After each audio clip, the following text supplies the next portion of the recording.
सुंदरपुर एक छोटा सा शांत और सुंदर गांव था। गांव के लोग आपस में बहुत मिलजुल कर रहते थे और उनकी जिंदगी बहुत साधारण और खुशहाल थी। लेकिन हाल के दिनों में गांव में चोरियों की घटनाएं बढ़ गई थीं। अरे बचाओ, कोई मेरी मदद करो। चोर मेरे घर में चोरी करके भाग रहा है। गांव के लोग परेशान थे क्योंकि वे चोर को पकड़ नहीं पा रहे थे। यह चोर बहुत चालाक था और हर बार चकमा देकर भाग जाता था। एक रात गांव का चौकीदार रमेश अपनी गश्त पर था। अचानक उसने देखा कि एक आदमी गांव के सबसे बड़े घर में घुसने की कोशिश कर रहा था। अरे कौन है वहाँ? रुक जा, नहीं तो मैं शोर मचा दूंगा। चोर ने रमेश को देखा और एक क्षण में उसकी शक्ल बदल गई। वह अचानक एक औरत में बदल गया और चुपचाप उस घर के अंदर घुस गया। ये कैसे हो सकता है? मैंने तो एक आदमी देखा था।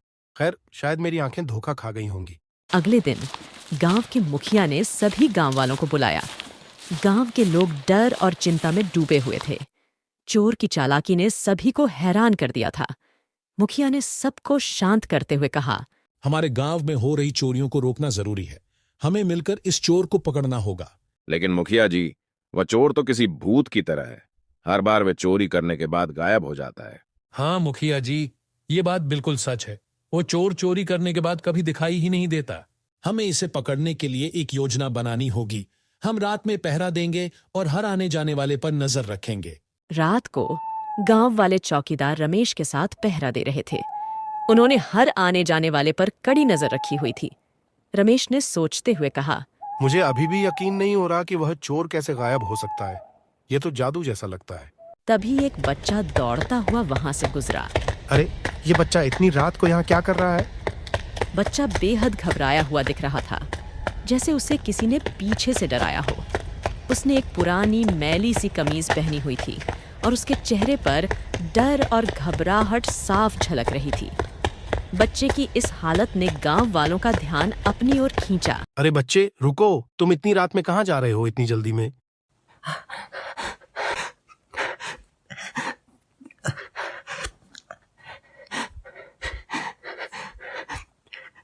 मैं अपने घर जा रहा हूँ, मुझसे डरने की जरूरत नहीं। गांव वाले बच्चे को जाने देते हैं, लेकिन वे नहीं जानते कि वह बच्चा वही चोर है। चोर अपने चोरी के माल के साथ छुपते छुपाते अपने रहस्यमयी कमरे में पहुंचता है, जहां एक विशाल और अद्भुत जादुई आईना दीवार पर टंगा होता है। चोर उस आईने के सामने खड़ा होकर अपने आप से ही बात करता है, मानो अपनी सारी शक्तियों को पुनः प्राप्त करने के लिए तैयार हो रहा हो। यह आईना ही मेरी असली ताकत है। इसकी मदद से मैं किसी भी शक्ल में बदल सकता हूँ। अब अगला निशाना कौन सा घर होगा? चोर अपने अंधेरे कमरे में बैठकर गहरी सोच में डूब गया। उसके सामने एक पुराना नक्शा फैला हुआ था, जिसमें गांव के सभी घरों का विवरण था। उसने धीरे धीरे अपने दिमाग में योजना बनाई कि अगला निशाना कौन सा घर होगा। वह उन घरों की सुरक्षा व्यवस्था, उनकी कमजोरियों और वहां रखे कीमती सामान के बारे में गहराई से विचार कर रहा था। एक रात चोर फिर से चोरी करने निकला, लेकिन इस बार गांव वाले और अधिक सतर्क थे। हमने आज रात एक और जाल बिछाया है। अगर चोर आता है तो वह इस बार नहीं बच पाएगा। अरे देखो, जंगल की तरफ से कोई इधर आ रहा है। मुझे तो यही चोर लगता है। चोर एक घर में घुसने की कोशिश करता है, लेकिन अचानक ही उसे गांव वालों ने घेर लिया। अब कहाँ भागोगे? तुम्हारी चालाकी आज नहीं चलेगी। चोर तुरंत ही अपनी शक्ल बदलकर एक वृद्ध महिला बन गया। यह कैसे संभव है? ये तो वही चोर है जिसने हमारी आंखों के सामने अपनी शक्ल बदल ली।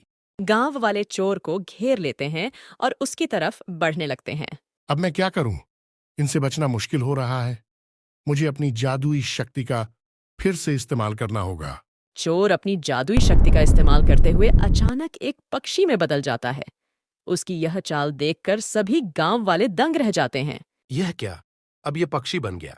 हमने ऐसा कभी नहीं देखा। इस चोर के पास तो कोई अद्भुत जादुई शक्ति है। इसे पकड़ना और भी मुश्किल हो गया है।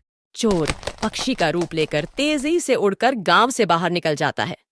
अगली सुबह जब सूरज की सुनहरी किरणें धरती को चूम रही थीं, गांव वाले उत्साह और उम्मीद के साथ अपने मुखिया के पास इकट्ठे हुए। हमारे पास इस चोर को पकड़ने का एक ही तरीका है। हमें उसकी जादुई शक्ति का रहस्य जानना होगा। गांव के लोग उम्मीद की आखिरी किरण के साथ गांव के पुराने पुस्तकालय में जाते हैं, धूल से भरे और समय की परतों में छिपे प्राचीन ग्रंथों के बीच वे एक रहस्यमय और जादुई ग्रंथ पाते हैं जिसमें अद्भुत जादुई आईने का उल्लेख किया गया था। उस ग्रंथ के हर पन्ने से एक अदृश्य रोशनी फूट रही थी, मानो वह उनकी समस्याओं का समाधान प्रस्तुत कर रहा हो। यह ग्रंथ कहता है कि यह आईना किसी भी इंसान को उसकी इच्छा अनुसार बदलने की शक्ति देता है।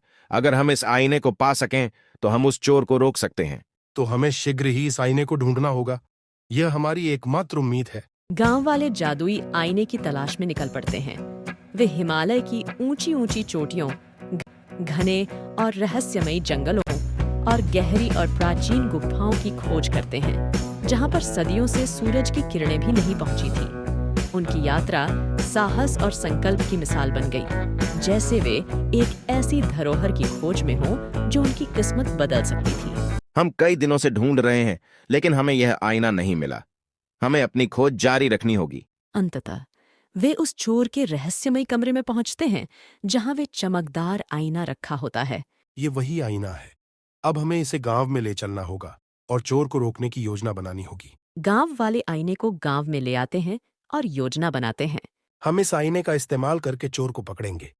जब वह चोरी करने आएगा तो हम इस आईने को तोड़ देंगे और उसकी शक्ति को नष्ट कर देंगे। रात होती है और चोर फिर से चोरी करने आता है। इस बार गांव वाले तैयार होते हैं। अब समय आ गया है।